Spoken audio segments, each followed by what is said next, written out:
சர்வ சித்தி விநாயகனே சரணம்.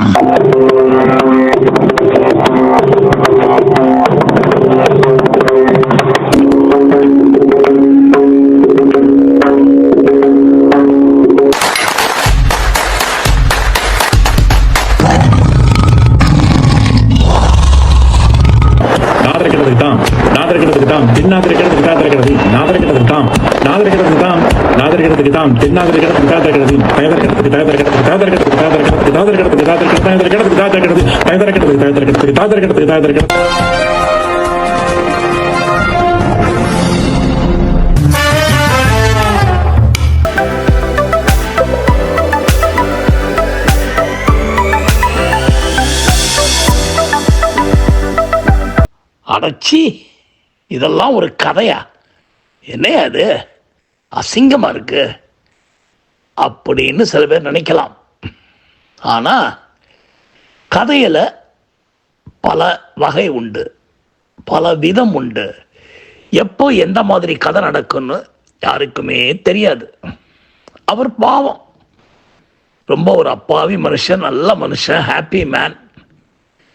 வீட்டில் அவருடைய மனைவியும் குழந்தைகளும் வெளியூர் போகிறாங்க. எல்லாம் வளர்ந்த குழந்தைகள் தான். அவர் வளர்ந்து 60-65 வயசு ஆகிப்போச்சு அவருக்கு. அண்ட் ஹாப்பியாக ரிட்டையர்ட் லைஃப் தான் லீட் பண்ணிக்கிட்டு இருக்காரு. இப்போ மனைவி குழந்தைகள்லாம் வெளியூர் போயிட்டாங்க. அதாவது அவருடைய சொந்த பந்தங்கள் சில பேர் ஒரு 10 நிமிஷம் டிரைவில் இருக்காங்க அதே ஊரில். அப்படிப்பட்ட மனிதர் நல்ல வசதியான மனிதர், ஒன்றும் அவருக்கு ஒன்றும் குழப்பம் இல்லை, குறையில்லை, நல்லா இருக்கார். இருந்தாலும் அவருக்கு அந்த விடுதலை ரொம்ப பிடிச்சிருந்தது. என்ன விடுதலைங்கிறீங்க? அதாங்க, குடும்பத்தில் வாழ்ந்து கொண்டு இருக்கிற ஒரு மனுஷனுக்கு திடீர்னு எல்லாரும் விட்டுட்டு ஒரு வாரம் நீங்கள் வீட்டில் தனியாக இருக்க போகிறீங்க, முடியுமா? இல்லை உங்களுக்கு ஏதாவது ஹெல்ப்புக்கு ஆள் வேணுமா, துணை ஏதாவது வைக்கணுமா, அது இதுன்னு கேட்டு உயிரெடுத்துக்கிட்டு கடைசியில் அதெல்லாம் ஒன்றும் வானானவர் கதறி நான் தனியாக ஹாப்பியாக இருப்பேன். என்ன பண்ணுவீங்க சாப்பாட்டுக்கு? ஐயோ, சாப்பாடெல்லாம் பிரச்சனை இல்லை, கொஞ்சம் தோசை மாவு மட்டும் இருந்தால் போதும், காலையில் ஒரு தோசை 2 தோசை போட்டுப்பேன், மத்தியானம் ஹாப்பியாக வெளியே போய் சாப்பிடுவேன், நைட்டு தான் லைட்டாக ஒரு ட்ரிங்கை சாப்பிட்டுட்டு ரொம்ப ஓவராக ட்ரிங்கெல்லாம் சாப்பிடக்கூடாது, ஓகே? அப்படி இப்படிலாம் வார்னிங்க. யார்? ஒய்ஃபு குழந்தைகள்லாம் தான். மனுஷன் ரிட்டையர் ஆனாலும் நிம்மதியாக இருக்க விட மாட்டாங்களே, அவங்க சொல்கிறதா ரைட்டுன்னு அடம் பிடிப்பாங்க. இவர் எல்லாத்துக்கும் மண்டையை ஆட்டி ஆட்டி இதுக்கும் ஆமாம் மண்டையாட்டி பாவம் கழுத்தே கோணிக்கிச்சு அவருக்கு. அப்படிப்பட்ட ஒரு நல்ல மனிதன் நம்ம ராமசாமி நடராஜன். ராமசாமி நடராஜன் எப்படி? அப்பா பேர் ராமசாமி, இவர் பேர் நடராஜன். அமெரிக்காவில் என்ன ஆகும்? ராமசாமி நடராஜன் அப்படிங்கிறது ராமசாமி ஆயிடுமே, அப்பம் பேர் வந்துடும். அதனால் ஹலோ சார் ராமசாமி அப்படிம்பாங்க. இல்லைன்னா லாஸ்ட் நேம் சொல்கிற போது தான் இந்த மிஸ்டர் சாருகர்லாம். இல்லைனாக்கா ஹே சாம் ராமசாமி அப்படி இப்படின்னு ஏதாவது கூப்பிட்டு இருப்பாங்க. அப்படி இப்படியே ஒரு வேலைக்கு போய் இதை போய் எல்லாம் பண்ணி அமெரிக்காவில் ஒரு மாதிரி ரிட்டையர் ஆகிட்டார் 65 வயசுலேயே. ஏன்னா வேணுங்கிற அளவுக்கு பணம் வந்துருச்சு, ஒய்ஃபு நல்லா சம்பாதிச்சாங்க. ஒய்ஃபு ஒரு 60-62 வயசில் போதும் உழைச்சிது அப்படின்னு சொல்லிட்டு ரிட்டையர் ஆகிட்டாங்க. 2 குழந்தைகளுக்கெல்லாம் 2 பொண்கள் கல்யாணம் பண்ணி கொடுத்துட்டாரு. அப்புறம் என்ன, அதில் பக்கத்துலேயே தான் பொண்ணுங்க வீடுகள்லாம் இருக்குது, எல்லோரும் ஒரே ஊரில் தான் இருக்காங்க ஹாப்பியாக. ஸோ வீட்டில் ஒரே திருவிழா கொண்டாட்டம் தான் எப்போவும். அதாவது அவங்க ஃப்ரெண்ட்ஸ் எல்லாம் இவங்க ஃப்ரெண்ட்ஸு, இவங்களுக்கு சில ஃப்ரெண்ட்ஸு, இவங்க எல்லாரும், அதாவது ஒரு பெரிய ஃபேமிலி, சாதாரண ஃபேமிலி இல்லை. ஃப்ரைடே சாட்டர்டே சண்டே அண்டாவாக சமைச்சு கொட்டணும். 2-3 லேடிஸ் சேர்ந்துப்பாங்க. வீட்டில் இருக்கிற மெம்பர்ஸே எல்லாரையும் பார்த்தா ஒரு 15-20 பேர். அது தவிர நிறைய ஃப்ரெண்ட்ஸுனால கெஸ்ட்டு நிறைய பேர் வருவாங்க, அவங்க இவங்க வருவாங்க போவாங்க. அதனால் எப்பவும் கலகலன்னு இருக்கும். மண்டே டு தர்ஸ்டே அவன் வேலைக்கு பயங்கரமாக போயிட்டு வந்து சம்பாதிக்க வேண்டிய பணத்தை சம்பாதிக்க போடுவாங்க. அண்டு ஃப்ரைடே சாட்டர்டே சண்டே ஆட்டம் பாட்டம் கொண்டாட்டம். அந்த ஆட்டம் பாட்டம் கொண்டாட்டம் எப்படி திண்டாட்டம் ஆச்சு அப்படிங்கிறது தான் இந்த கதை. அதாவது இவரை தனியாக விட்டுட்டு குழந்தைகள் எல்லாம் ஊருக்கு போயிட்டாங்க. மாப்பிள்ளைகள் மட்டும் ஊரில் இருக்காங்க. அவங்கக்கிட்ட ரொம்ப ஸ்ட்ரிக்டாக பொண்ணுங்கெல்லாம் சொல்லிட்டு போகுது, அப்பா ஜாக்கிரதையாக பார்த்துங்க, அப்பப்போ வந்து பார்த்துட்டு போங்க எப்படி இருக்காரு என்ன ஏதுன்னு. ஏதாவது உடம்புடம்பு சரியில்லைன்னா நீங்கள் தான் பொறுப்பு ஒன்றும் சொல்லிட்டு போக. மாப்பிள்ளைங்களுக்கு இது என்னடா பெரிய கஷ்டம், மாமனாரை போய் பார்த்துக்க வேண்டிய கஷ்டத்தை கொடுத்துட்டு போகிறாங்களே இவங்கன்னு சொல்லிட்டு, கண்டிப்பாக கண்டிப்பாக கண்டிப்பான்ட்டு எப்படா இவங்க கிளம்புவாங்க நினைக்க எல்லாரும் கிளம்பி போயிட்டாங்க. அதாவது மாமனார் வீடு தனியாக அவர் இருக்காரு, அதே மாதிரி மாப்பிள்ளைகள் 2 பேரும் தனித்தனியாக அவங்க வீட்டில் இருக்காங்க. 2 மாப்பிள்ளைகள் ஃப்ரெண்ட்ஸு, அதனால சாயங்காலம் ஆனால் 2 பேரும் கூடி கும்மி அடிப்பானுங்க. அந்த மாதிரி ஹாப்பியாக பழகிறானுங்க வைக்கிறாங்க. அது தவிர நிறையா ஃப்ரெண்ட்ஸு புது படங்கள் ரிலீஸ் ஆனால் தேட்டருக்கு போவாங்க எல்லோரும் ஃப்ரெண்ட்ஸ்லாம் சேர்ந்து. அண்டு கிரிக்கெட்டில் 2 பேருக்கு ஆர்வம் உண்டு, கிரிக்கெட் ஆடுவாங்க. அமெரிக்காவில் தான் இப்போ இல்லாதே கிடையாது, எல்லாம் கிடைக்குது. அதனால் ஹாப்பியாக எல்லாம் போயிட்டுருக்கிற போது இவருக்கு ரொம்ப சந்தோஷம். யாருக்கு? அவங்க மாமனாருக்கு. அப்பா ஒரு வாரம் விடுதலை, இதை பண்ணாதே அதை பண்ணாதே, இப்படி உட்காரு அங்கே உட்காரு, பேசாதே, குறுக்க இது பண்ணாதே, மேலே போகாதே, நடக்காதே, வெயிலில் போ, இது மாதிரி 1008 ரெஸ்ட்ரிக்ஷனை பார்த்து கேட்டு அவருக்கு அழுத்து போன மனுஷனுக்கு இப்போ தலகால் புரியல. ஆஹா பா எவ்வளோ ஜோராக இருக்குது, சத்தமே காணும், கொயிட்டாக இருக்கே, தனிமையிலே இனிமே காண முடியுமா அப்படிங்கிற பாட்டு வந்தால் கண்டிப்பாக முடியுங்கிறார் அவர். அண்ணே அவருக்கு அவ்வளோ சந்தோஷமாக இருக்குது. ஒரு நாள் பூரா போயிடுச்சு ஹாப்பியாக, ரொம்ப ஜாலியாக இருக்குது. அண்டு அவங்க ஒரு ஃப்ரைடே காலையில் கிளம்பி போயிட்டாங்க. ஸோ சாட்டர்டே சண்டே அவங்க லீவில் வேலை செய்கிற பொண்ணுங்களுக்கு ஓகே, ஒரு 4 நாள் லீவ் எடுத்தால் போதும், அடுத்த ஃப்ரைடே மறுபடி சாட்டர்டே சண்டே வந்துடுது. ஸோ அடுத்த சண்டே தான் வரப்போகிறாங்க. ஸோ இவருக்கு ஒரே குஷி, ஆஹா ஜாலிலோ ஜம்கானா லைஃப்ன்ட்டு குஷியாக இருக்கார் பெரிய மனுஷன்.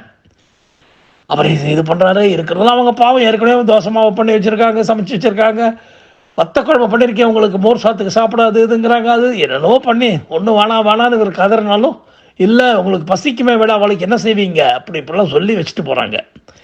அப்படியாக இந்த மனுஷன் தனிக்காட்டு ராஜாவான உடனே பா எவ்வளோ நிம்மதியாக இருக்கியா, எந்த கேள்வியும் கிடையாது, என்னவோ நான் பண்ணலாம், ஹாப்பியாக இருக்கலாமே நம்ம அப்படின்லாம் நினச்சிக்கிட்டு வீட்டுக்குள்ளே குச்சி ஓடுறாரு. தோட்டத்துக்கு ஓடுறாரு, அங்கே ஓடுறாரு, இங்கே ஓடுறாரு. அவருடைய சந்தோஷத்தை சொல்ல முடியல. ஃபோன் மேலே ஃபோன் அடிக்கிறாரு அங்கேயும் எங்கேயும். தனியாக இருக்கிற போது ஏன் அப்படி ஃபோன் பண்ணி கழுத்து இருக்கிறீங்க அவங்கெல்லாம் அப்படின்னு கேட்குறவங்க நீங்கள் கேட்குறவங்க இல்லை. ஸோ ஃப்ரெண்ட்ஸு அவங்க சொந்தங்க எல்லாருக்கும் ஃபோன் பண்ணி இந்த மாதிரி எல்லாம் ஊருக்கு போயிருக்காங்க, நான் தான் இருக்கேன். அப்படியா தனியாக விட்டு போயிட்டாங்களா, ஐயோ பாவம் நீங்கள், ஐயோ பாவம் இல்லைடா சந்தோஷம்டான்னு சொல்லி பார்க்குறாரு அவர். அப்படியாக இப்படி வாழ்க்கை போகிற போது கதையை டக்குன்னு கிளைமேக்ஸ் கொண்டு வந்துடலாமா. 3ஆவது நாள் சண்டே ஈவினிங் இவர் தோட்டத்துக்கு கிளம்புறாரு. தோட்டத்துக்கு போகிறதுனா தோட்டத்தில் கொசுலாம் ரொம்ப கடிச்சா அந்தந்த இடத்துல அரிக்குது, ரொம்ப வீங்கிக்குது. இதனால என்ன பண்ணுவார்னா இவர் நம்ம ஆம்ஸ்ட்ராங்கெல்லாம் மேலே போகிற மாதிரி ஹெல்மெட்டு போட்டுக்க மாட்டார், தொப்பி வச்சுப்பார். அது தவிர ஃபுல் ஆம் ஷர்ட்டை, ஃபுல் ஆம் பேண்ட்டு எல்லாம் போட்டுக்கிட்டு ஃபுல்லாக உடம்பை மறைச்சிப்பார். ஏன்னா அந்த பூச்சிகள் கடிக்காமல் இருக்கிறதுக்கு கையில் 2லேயும் க்ளவுஸை போட்டுருவார். இந்த மாதிரி ரொம்ப ஜாக்கிரதையாக இருந்தாலே 1-2 பூச்சி எப்படியோ உள்ள சட்டைக்குள்ளே போயிட்டு கடிச்சு குதறிடும். அப்படிப்பட்ட மனுஷனுக்கு இதெல்லாம் ரெடி ஆகிறதுக்காக கொஞ்சம் வெயிலெலாம் தாழ்ந்த உடனே சரி கிளம்பலாம், போய் தோட்டத்தில் இருக்கிற குழந்தைகளுக்கெல்லாம் தண்ணியை ஊற்றிட்டு அதுக்கப்புறமா பாட்டிலை ஓப்பன் பண்ணி தானும் கொஞ்சம் தண்ணியை போட்டுக்கலாம் அப்படின்னு நினைக்கிற போது வயிறு ஒரு மாதிரி கலக்குது. என்னப்பா இது, ட்ரெஸ் எல்லாம் பண்ணிக்கிட்டு அதெல்லாம் கட்டிக்கிட்டு இதை பண்ணுறது பெரிய அவஸ்தையாச்சேன்னு சொல்லிட்டு, அது தவிர அவருடைய அட்டாச்டு பாத்ரூமில் டாய்லெட் அவ்வளோ சரியாக ஒர்க் பண்ணல. என்ன ஏதாவது கஷ்டம்னு சொல்லிட்டு உடனே என்ன பண்ணார், நல்ல காலம் ஏதோ அவர் பாட்டுக்கு லுங்கி பனியில் தான் இருந்தார். டக்குன்னு லுங்கியை கட்டி அண்டர்வேர் போட்டுக்கிட்டு பேண்ட்டை போட்டுக்கிட்டுலாம் கிளம்புற மனுஷன் வயிறு இப்படி கலைக்கிற உடனே சரி ரைட்டு நம்ம போயிட்டு இயற்கையின் இதை முடிச்சுட்டு வந்துடலாம் அழைப்பை, ஸோ தட் நிம்மதியாக தோட்டத்தில் வந்து தண்ணி விடலாம், இல்லைன்னா பாதியில் தண்ணி விடுற போது ஓடி வர வேண்டி இருக்குமேன்னு சொல்லிட்டு என்ன பண்ணுறாரு, அவர் பாட்டுக்கு இந்த பாத்ரூம் அட்டாச் பாத்ரூம் சரியில்லாதனால வெளியில் இருக்கிற பாத்ரூமில் அவர் நிர்வாணமாக போய்விட்டார். ஏன்னா பிகாஸ் ட்ரெஸ் சேஞ்ச் பண்ணிக்கிற மூடில் இருந்தார் அவருடைய ரூமில். அண்டு பாத்ரூம் அர்ஜென்ட்டாக வந்ததுனால வேறு வழி இல்லை. இயற்கையின் காலை அழைப்பை ஏற்று வேற ஓட வேண்டிய கட்டாயம் விடுவிடுன்னு போனார். அந்த வெளியில் இருக்கிற பாத்ரூமில் கதவை சாத்திக்கிட்டு நிம்மதி பெருமூச்சு விட்டபடி ஒரு 7-8 நிமிஷம் இருந்தார். இப்போத்தான் ஆட்டம் பாட்டம் திண்டாட்டம் ஆரம்பிச்சுது. அதாவது மாப்பிள்ளைங்க 2 பேரும் எங்கேயோ போயிட்டு வந்து அப்பா அடிக்கடி பார்த்துக்கன்னு சொல்லியிருக்காங்களே மாப்பிள்ளை மாமனாரை, வந்தாக்க பொண்ணுங்க 2 உயிரெடுக்குமே அப்படின்னு சொல்லிட்டு வந்து கார் நின்று கராஜ், அவங்க ஏற்கனவே கராஜ் வழியாக வரத்துக்கு அவங்களுக்கு ஆக்சஸ் இருக்கிறதுனால ரிமோட் அவங்கள்ட்ட இருந்ததுனால திறந்துக்கிட்டு உள்ளே வந்திருக்காங்க. அவங்க வரத்துக்கு முன்னாடி பார்த்தா ரோட்டில் தெரிஞ்சவங்க பழகினவங்க, அவங்களுக்கும் பழக்கம் இந்த ஃபேமிலிக்கும் பழக்கம். அவங்க 2 பேர் அப்படி போகிற போது ஹலோ ஹவ் ஆர் யூ அது இதுன்னு பேசி உள்ளே வாங்கல அங்கிள் மட்டும்தான் இருக்காரு அப்படின்னு அவங்க சொல்ல, ஓ அங்கிள் இருக்காரா, கொஞ்சம் நாள் ஆச்சு பார்த்து அங்கிளை பார்க்கணும் அப்படின்னு அவங்களும் ஒரு 30 வயசு 35 வயசு இளைஞர்கள் உள்ள வர, இப்போ என்னன்னா ஹாலில் அவங்க வந்து உட்காந்துருக்காங்க. ஏதோ சத்தம் கேட்குற மாதிரி இருக்கேன்னு யோசிக்கிறார் இவர் பெரியவர். ஆனால் சத்தம் கேட்குற மாதிரி இல்லை. ஆனால் இது வந்து ஃபுல் சைஸ் பாத்ரூம் கிடையாது, ஹாஃப் சைஸ் பாத்ரூம். சும்மா ஒரு ஹேண்ட் டவல் இருக்கும், ப்ளஸ் வாஷ் பேசின், டாய்லெட், அவ்வளவுதான்.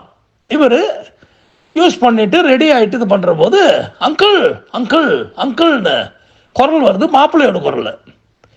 உடனே ரூமில் காணுமே, அவரை எங்கே போயிட்டாரு அப்படின்னு தோட்டத்தில் போகிறவர் நினைக்கிற போது அப்படின்னு ஒரு சத்தத்தை போட, எங்கே இருந்தா சத்தம் வருதுன்னு அவர் பார்த்து, அடே பாத்ரூமில் இருக்கீங்களா அங்கிள் அப்படின்னு கேட்க, எஸ் இவங்க வந்திருக்காங்க நம்ம ஃப்ரெண்ட்ஸு, அவர்கள் ஒய்ஃப் 2 பேரும் வாக்கிங் போகும்போது இறைச்சியாக பார்த்தோம், உங்களை பார்க்கணுன்னு வந்திருக்காங்க, வாங்க அவங்க வெயிட்டிங் அப்படின்னு சொல்லிட்டு அவர் போக, இவர் என்ன பண்ணுவார்? இப்போ எப்படி வெளியே வந்தாலும் ஹாலில் இருக்கிறவங்க கண்ணில் படாமல் இவர் ரூமுக்கு இவர் போக முடியாது.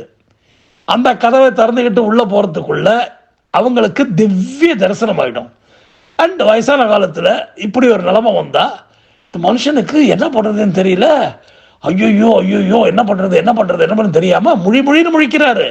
உள்ளே பார்த்தா ஒரே ஒரு ஹேண்ட் டவல் மட்டும்தான் இருக்குது, அது கோமணமாக கூட கட்ட முடியாது பாவம். இந்த மாதிரி ஆட்டம் பாட்டம் திண்டாட்டத்தில் மாட்டிக்கிட்டு இருக்கிறவரை எப்படி காப்பாற்றுறது?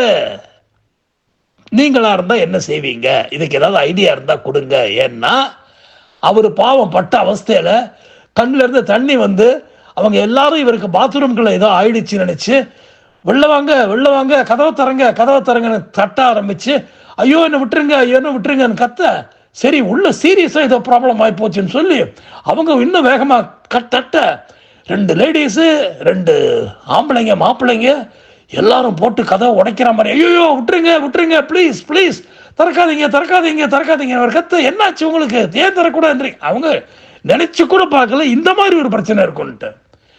கடைசியில் அவர் தாங்க முடியாம கதவை அமுக்கி பிடிச்சுக்கிட்டு, ஐயோ நான் ட்ரெஸ்ஸே இல்லாம இருக்கேன் கதற